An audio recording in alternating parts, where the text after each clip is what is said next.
Yo, what's up, family? Welcome to the 1972 episode of the Unseen Marathon, where we talk about the mechanic, who you guys chose in last week's poll. Speaking of polls, the 1973 movie marathon poll is available right now for you guys to vote on. It's up to you guys to decide which movie I end up seeing. Now, let's get into the mechanic.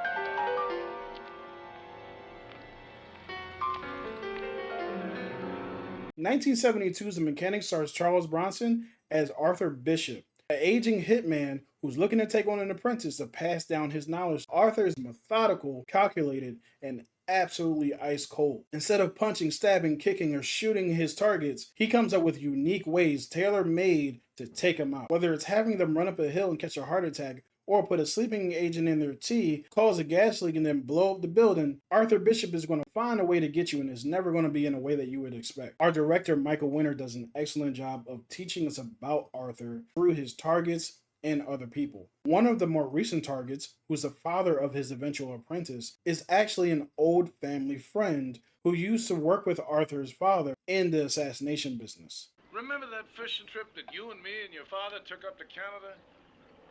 You was about 8, right? 7 or 8. You fell overboard. You couldn't swim. Your old man says he'll learn pretty fast.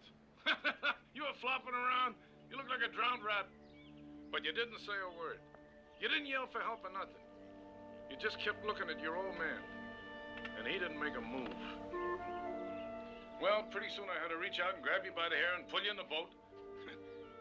You looked like a drowned rat. Your old man, he laughed like hell. That was a long time ago.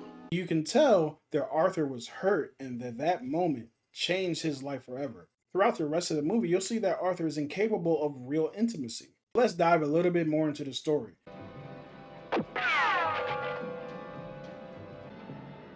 Hurry! Run to the car! It's a setup! I'll try to get behind him! Run!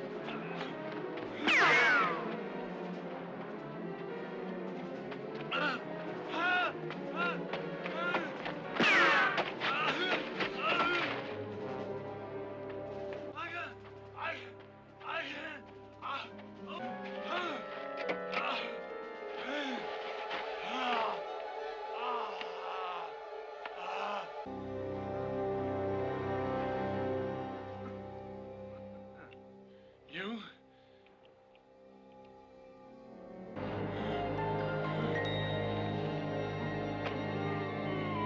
After Arthur eliminates the family friend by causing an involuntary heart attack, he goes to the funeral where he runs into Steve. Steve approaches Arthur and they decide to take a ride together, and Steve begins to pick Arthur's brain about what it is he does and how he does it. You ever hear of the term mechanic used outside of its normal meaning? Yeah, Where? my father used it. It's a dealer, guy who works game tables. Anything else? Sure. It's a shooter. A hitman. So? So there we are. I'm telling you this because there are times when I could use a backup. Wouldn't have to spread myself so thin. And you seem to have the aptitude. And after Steve agrees, one of the things that Arthur does is tells us his philosophy on why he's okay with killing. You do this for money? Money is paid, but that's not the motive. It has to do with standing outside of it all. There are killers and there are killers. To tell you the truth, they all have a different book of rules. To get away with it depends on the book of rules you have in your pocket at the time. Your own country, somebody else's country. or your own personal book of rules. All this, heroes. Half of them are killers. Napoleon was one, you know.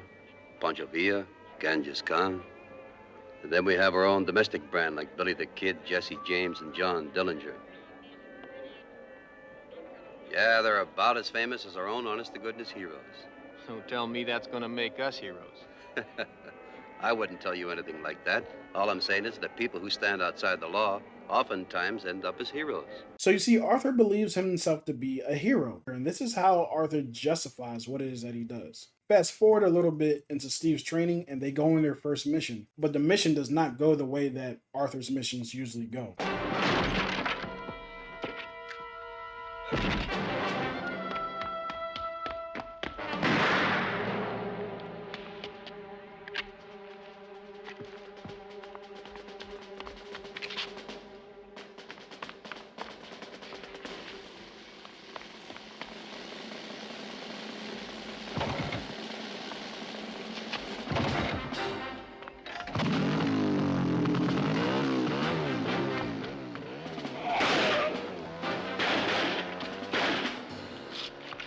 Get the bodies in the truck!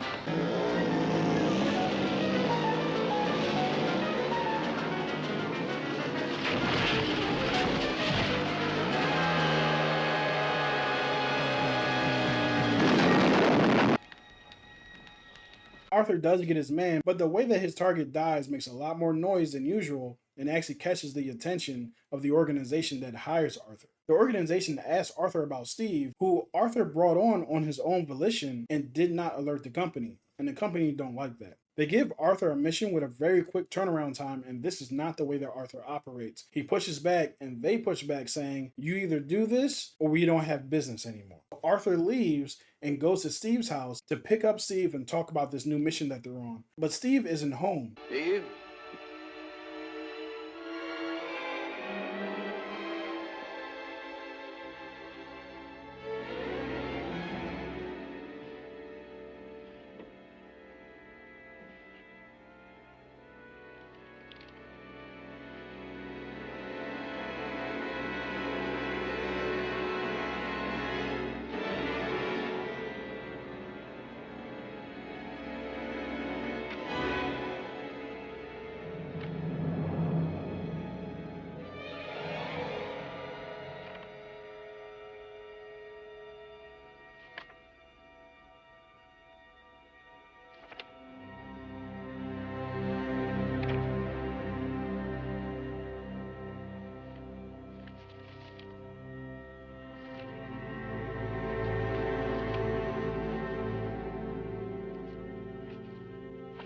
Arthur, acting as if things are normal, go on a trip to Rome with Steve, and they do their normal due diligence, bucking the requests of the company. In one of their stakeouts, they end up at a restaurant where this happens.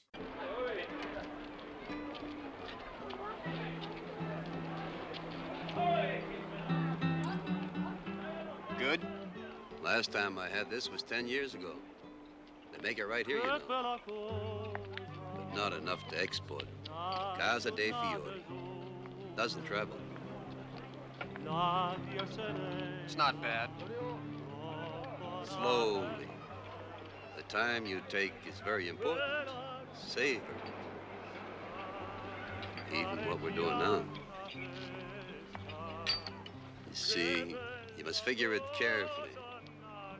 Don't rush.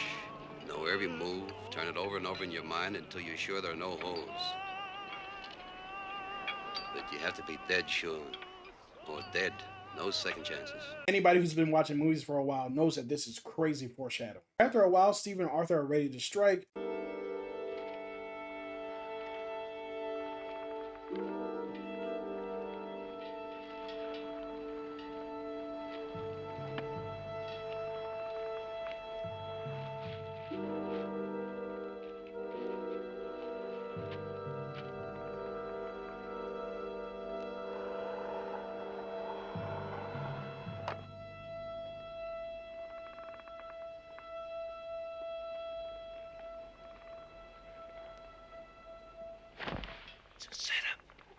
Other assassins from the company descend on the boat trying to take out Steve and Arthur, and this leads us to a great car chase scene where Arthur is throwing bombs, he's shooting behind him, Steve is the wheelman, and they're taking out each assassin person by person as they try to escape. The tension is high in this moment because I'm waiting for either Steve or Arthur to try to take out the other one, but that never happens. They actually make it out, make it back to the hotel room. And this is where our foreshadowing pays off. Hey, pick it up and let's go. You, might not get back for another 10 years.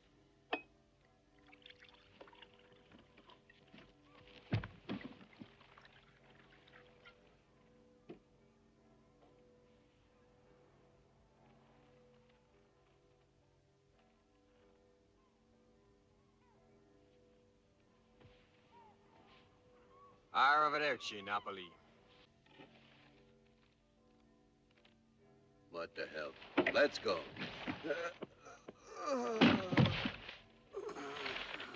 Brucine. You'll, be dead in a few minutes.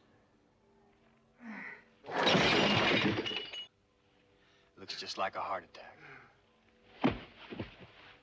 You said every man has his jelly spot. Yours was you just couldn't cut it alone. Was it because of your father? You killed him. I thought he just died. You see? There you are. They told you who to hit. It kept the whole idea from being what we talked about. You needed a license. Their license.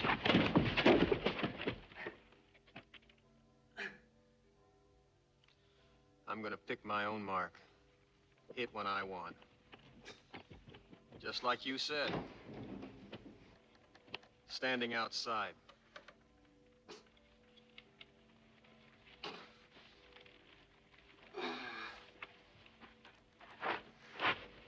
I don't believe that Arthur was that aloof to allow Steve to poison his drink without Arthur even considering it. I believe that Arthur was ready to go. After he realized that Steve was out to get him, he decided, I'm already ready to die. This apprentice didn't work out. If he gets me, fine. If he doesn't, fine. But either way, I'm good with the results. We lose Arthur, with Steve believing that he got the last laugh.